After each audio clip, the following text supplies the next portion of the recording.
Hey everybody. So for this 10-minute lecture for development, what I want to do is instead of just focusing on one thing, I'm going to talk about things from all of these different areas of development, but what I'm going to do is not go into the information that's right on the PowerPoint slides or right in the textbook chapter. I'm going to go into a couple of different examples and things that are just building on top of what's on the slides, trying to help you understand things.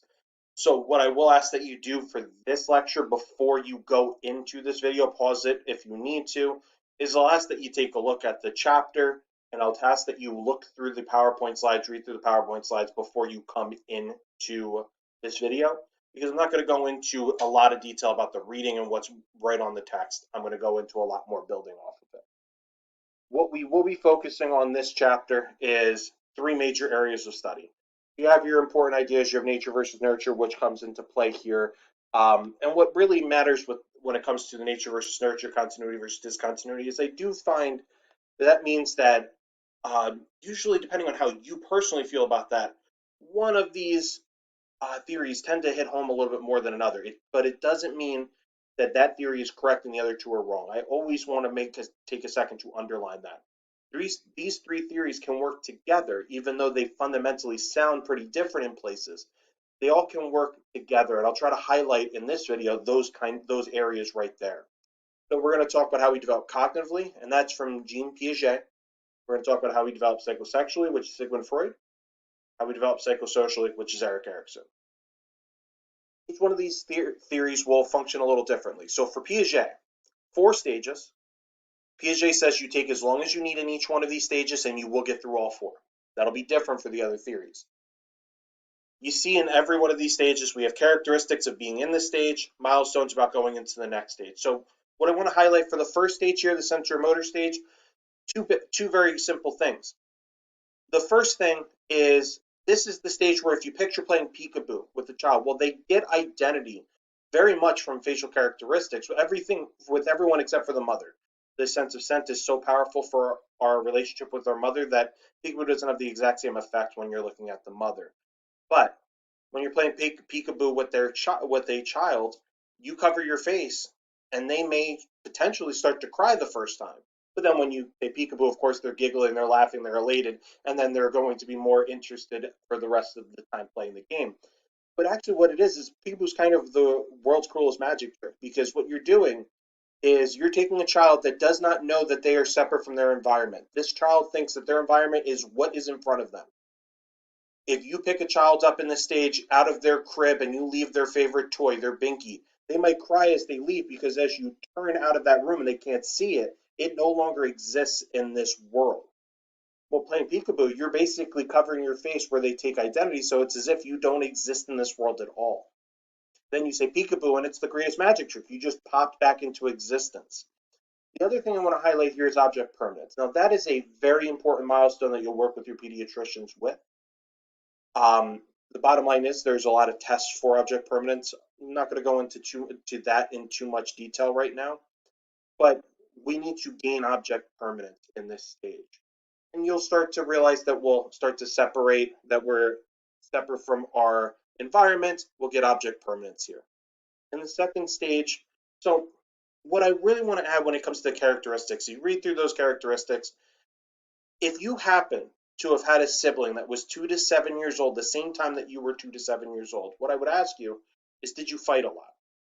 And if you were in that 2 to 7 age window at the same time that they were in that 2 to 7 age window, chances are pretty good that you did. That's, you can hopefully see from the characteristics here. We all are so egocentric. We just think that everyone has to have the same worldview as us. As adults, we realize we don't. But in this stage, everyone will see the world the same as us. How can you want to play outside if I want to play inside? End of the world fight. And you can apply this to your own sibling relationship. I'm sure you could think of some things that would relate into that. The milestone I want to build off of here, 2 things.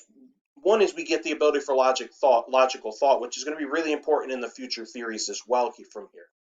But 2, we have to abandon centration for conservation. So the best way I could describe that to you, be able to picture this, is if you were playing in a sandbox and you gave a child in this stage the choice between 2 buckets that they can play with. One is very tall, the other one is wide. It's not as tall, but it's wide. They hold the same amount of sand. You can show the child too that they hold the same amount of sand. You can fill the tall one up, pour it into the wide one all the way to the top, back in the tall one all the way to the top, pour it out. Give them the choice. They're almost always, probably very close to 10 times out of 10, going to want to play with the tall one. And that's what this is about. Centration is about focusing on one specific attribute of an object, in this case, height equals volume. Conservation would be abandoning that just because it's wide doesn't mean that it can't hold as much.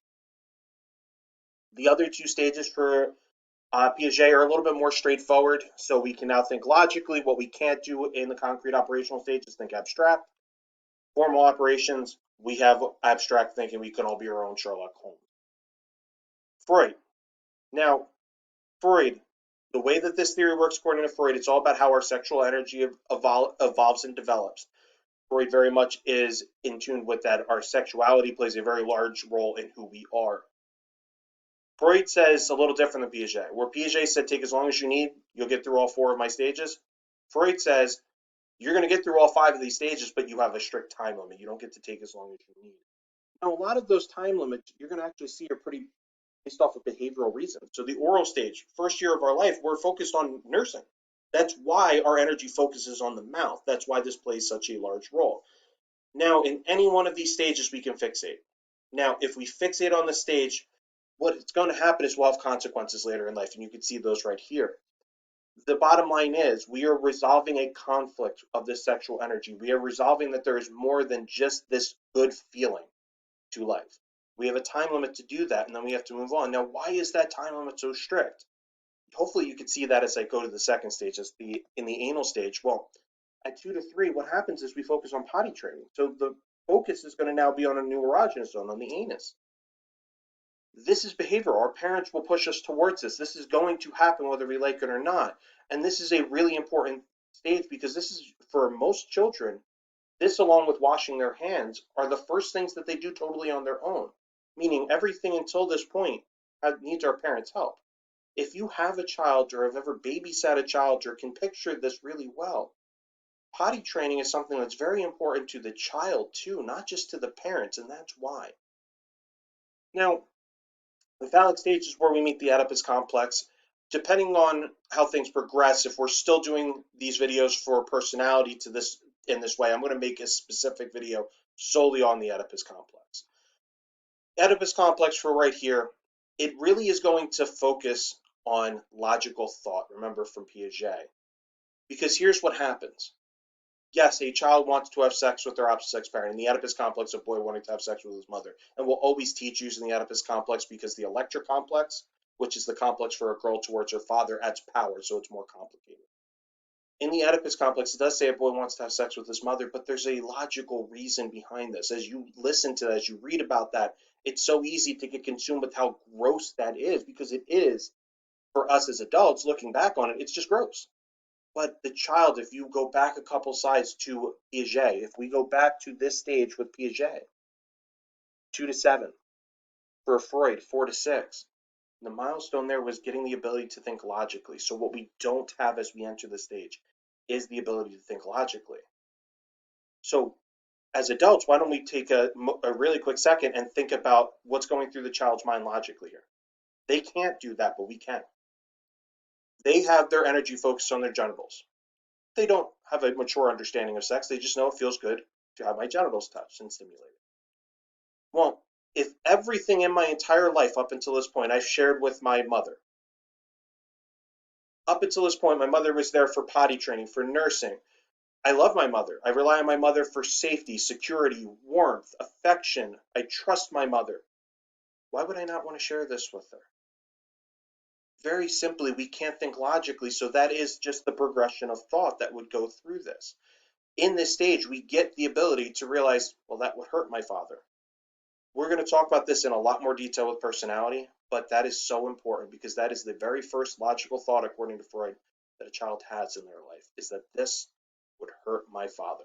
That's a logical thought, and that plays a very large role in us identifying with our same-sex parent. We'll talk about that in more detail later. Latency stage, dormant sexual feelings. Genital stage, mature, focus on the genitals. Now, when it comes to Erikson, I don't have as much I want to go into. Just two really quick things. First is just the functioning of the theory. Piaget said 4 stages, take as long as you need, you'll get through all 4. Freud, strict time limit, but you're going to get through all 5. Erikson has 8 stages. It says take as long as you need in each one, but there's no guarantee you will get through all 8. You might not. You have to, according to Erikson, resolve the conflict with the previous stage before you're able to move on to the next. And you wouldn't be able to get to the next stage without resolving the previous one. So, early stages about trust, um, trust versus mistrust, parents satisfying with basic needs, very similar to the oral stage. Focus on nursing. Our parents are responsible for everything for us.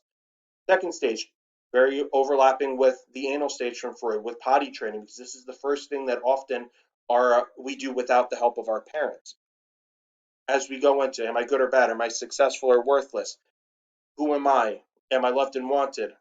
Progressing to generativity, producing our value, whatever your value is on the world. It doesn't have to be all 4 of those things. There could be 1 or 2 of them. Whatever's important to you is what your generativity is. And then have I lived a full life? That's the progression for Erik Erikson. But really quickly, as I take an extra 20 seconds to finish this up, look here, these 2 stages. Who am I? Am I loved and wanted? Erikson says you have to complete the previous stage before you're able to do the next stage. Well, if you don't know who you are, look at stage 6. It's am I loved or wanted? Not can I love someone else, but am I loved? Can someone else love me? If I don't know who I am, if I don't know who me is, how can someone else love me? If I don't know who I am, how could I think that someone else can love me? Because I have to figure that out first. Hopefully that's a good way to start to picture this. And otherwise, we're going to talk about it plenty more.